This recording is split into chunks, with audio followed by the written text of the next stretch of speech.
Les forces françaises et allemandes ont déployé des dizaines de pistolets pendant la Seconde Guerre mondiale. Des revolvers vieillissants aux semi-automatiques modernes, ces armes de poing ont accompagné chaque officier, chaque pilote, chaque soldat sur tous les fronts. Cette vidéo passe en revue chaque pistolet important utilisé par la France et l'Allemagne durant ce conflit mondial. Commençons par les pistolets français. Le pistolet modèle 1935 a été l'arme de poing standard de l'armée française à l'aube de la guerre. Chambré en 7,65 mm long, il représentait une conception moderne et élégante pour son époque. Malheureusement, avec seulement environ 10 000 exemplaires produits avant l'occupation allemande, il n'a jamais pu être distribué en nombre suffisant. Une arme prometteuse, freinée par le désastre de 1940. Le pistolet modèle 1935S était la variante directe du 1935A, développé en parallèle avec quelques différences de conception interne. Tout aussi fiable, tout aussi limité en production. Les deux modèles formaient le cœur d'un programme d'armement français qui n'a jamais eu le temps de s'épanouir pleinement avant l'effondrement de la France. Le MAB modèle a été un pistolet semi-automatique compact fabriqué par la manufacture d'armes de Bayonne.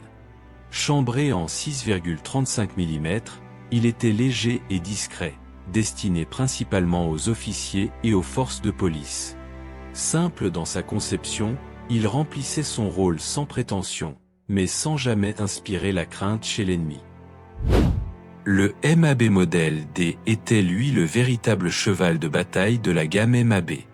Chambré en 7,65 mm Browning, il était largement distribué au sein des forces françaises et continua d'être produit même sous l'occupation allemande, au profit cette fois de l'occupant. Une ironie cruelle pour cette arme qui avait servi sous les couleurs françaises. Le pistolet Ruby était une relique de la Grande Guerre, d'origine espagnole, encore présent en nombre surprenant dans les arsenaux français en 1940. Fabriqué par diverses manufactures ibériques, il chambrait le 7,65 mm Browning et souffrait d'une qualité de fabrication très inégale. Malgré son âge et ses imperfections, il continuait de garnir les étuis de milliers de soldats faute de mieux, un témoin silencieux des pénuries criantes qui frappaient l'armée française. Le revolver MAS 1873 était une pièce d'antiquité vivante encore en service actif pendant la Seconde Guerre mondiale. Chambré en 11 mm, ce revolver à simple action datait de l'ère des guerres coloniales françaises du XIXe siècle. Le voir encore utilisé dans un conflit moderne illustre à lui seul la profondeur des problèmes logistiques qui paralysaient les forces françaises. Une légende dépassée par son temps. Le revolver modèle 1892, surnommé le Lebel, était l'arme de poing standard de l'armée française depuis la Première Guerre mondiale. Chambré en 8 mm Lebel, ce revolver robuste à double action avait traversé des décennies de service sans jamais être remplacé en nombre suffisant. Fiable, solide, mais désespérément obsolète face aux pistolets semi-automatiques modernes. Il continuait pourtant de servir, stoïquement, comme il l'avait toujours fait. Le Star Model 14 était un pistolet espagnol adopté par les forces françaises pour compenser le manque chronique d'armement. Chambré en 9 mm Largo, il offrait une capacité de feu respectable. Son origine étrangère témoigne une fois de plus de la situation précaire dans laquelle se trouvaient les forces françaises, obligées de puiser dans les arsenaux ibériques pour équiper leurs soldats. Voici les pistolets allemands de la Seconde Guerre mondiale. Le Walther P38 était l'arme de poing standard de la Wehrmacht, et l'une des conceptions les plus avancées de la guerre. Chambré en 9 mm Parabellum, il introduisait un système de double action révolutionnaire qui permettait de le porter chargé en toute sécurité. Moderne, précis et fiable, il remplaçait progressivement le vieux Luger sur tous les fronts. Le vrai cheval de bataille du soldat allemand. Le Luger P08 était une icône absolue. Sa silhouette caractéristique, avec sa crosse inclinée et son mécanisme à genoux, était instantanément reconnaissable et inspirait une crainte bien méritée. Chambré en 9 mm Parabellum, ce pistolet d'une précision remarquable était devenu un symbole de la puissance militaire allemande depuis la Première Guerre mondiale. Malgré son remplacement progressif par le P-38, le Luger resta largement distribué tout au long du conflit, et les soldats alliés le convoitaient comme trophée de guerre par-dessus tout. Le Walther PP et le Walther PPK représentaient l'élégance et la compacité au service de la guerre. Le PP chambrait le 7,65 mm Browning et servait dans la Wehrmacht, la Luftwaffe, la SS et la Gestapo. Le PPK, sa version encore plus compacte, était l'arme de prédilection des agents de renseignement et des officiers en civil. Ces deux pistolets combinaient finesse de conception, efficacité redoutable, une bête discrète mais dangereuse. Le Mauser HSC était un pistolet compact et sophistiqué, adopté par l'armée, la marine, la Luftwaffe, la SS et la police allemande. Chambré en 7,65 mm Browning, il se distinguait par son profil élégant et son mécanisme de double action très travaillé. Facile à dissimuler, agréable en main, il était particulièrement apprécié des officiers et des unités spécialisées. Une arme raffinée dans un monde de brutalité. Le Mauser C96, surnommé le Broomhandel pour sa crosse caractéristique en forme de manche à balai, était une bête à part entière.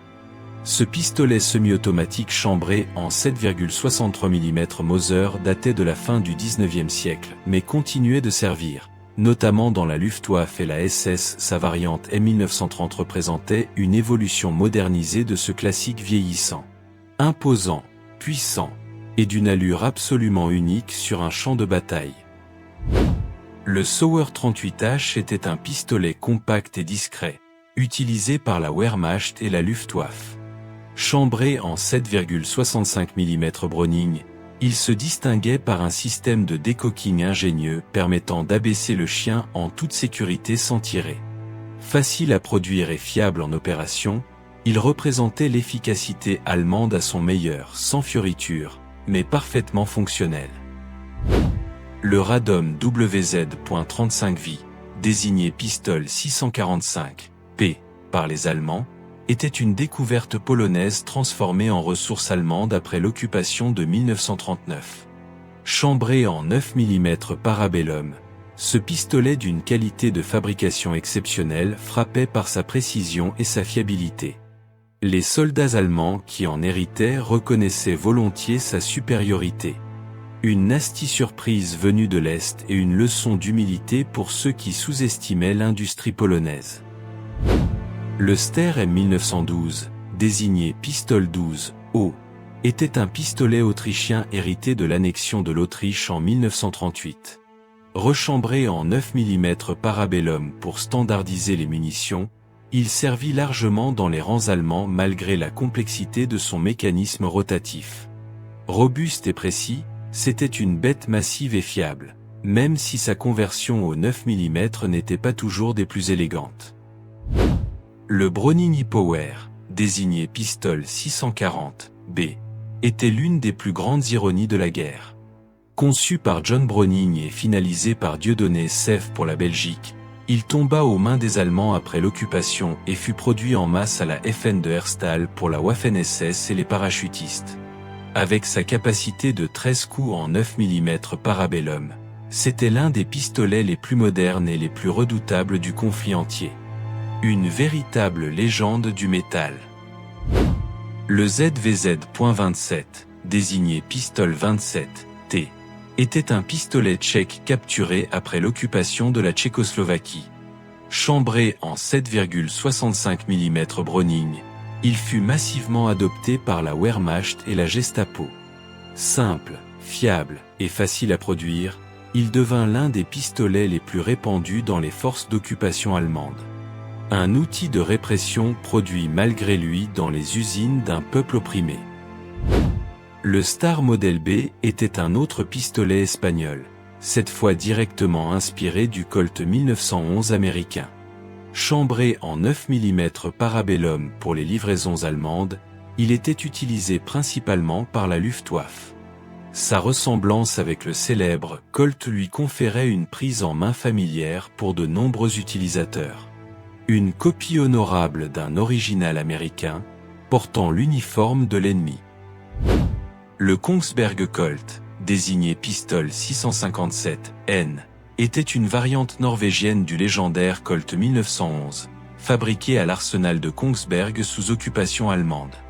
Chambré en .45 ACP, il continuait d'être produit pour les forces d'occupation avec une qualité de fabrication remarquable.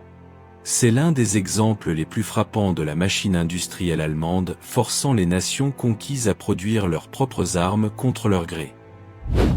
Le FN modèle 1910 et le FN modèle 1922 étaient deux pistolets belges produits par la Fabrique nationale de Herstal sous occupation. Le modèle 1910, chambré en 7,65 mm ou 9 mm court, était compact et discret. Le modèle 1922, légèrement plus grand, offrait une capacité accrue et un canon allongé. Tous deux servirent largement dans les forces allemandes, la police militaire et les services de sécurité.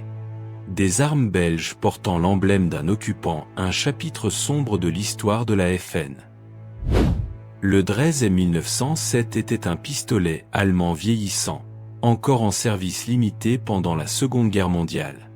Chambré en 7,65 mm Browning, il datait de l'avant-première guerre mondiale et avait largement dépassé sa durée de vie opérationnelle.